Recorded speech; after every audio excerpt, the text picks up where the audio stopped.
మన ముఖ్యమంత్రి గారు మాట్లాడారు కదా, మీరు చూసిట్టారు. ట్రాఫిక్ చలాన్లు అవసరమైతే ఎవరైతే ఆ చలాన్ పడుతుందో వాళ్ళ ఖాతాను డైరెక్ట్గా బ్యాంకులోకి వెళ్ళి కట్ చేయాలి అని ముఖ్యమంత్రి గారు మాట్లాడారు.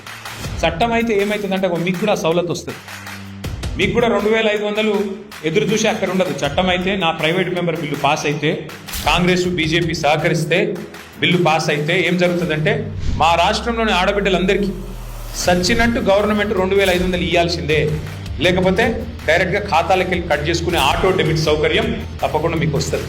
మీ ఖాతాల్లో వచ్చి పడుతుంది, లేదంటే బాకీగా మిగిలిపోతుంది. మీకు తప్పకుండా ప్రభుత్వానికి ఇయ్యక తప్పని పరిస్థితి వస్తుంది. రాష్ట్రంలోని పెద్ద మనుషులందరికీ 4000 పెన్షన్కి సంబంధించి చట్టబద్ధత వస్తే మీకు హక్కు వస్తుంది. ఆ హక్కుతో మీరు కోర్టుకు పోయి చట్టం ఉంది వీళ్ళు ఇస్తలేరు అంటే కోర్టు మొట్టికాయలేసి గవర్నమెంట్తో మిత్తితో సహా మీకు కట్టించిస్తుంది. అవు గది లాభం అయ్యేది. రైతులకు హక్కు వస్తుంది.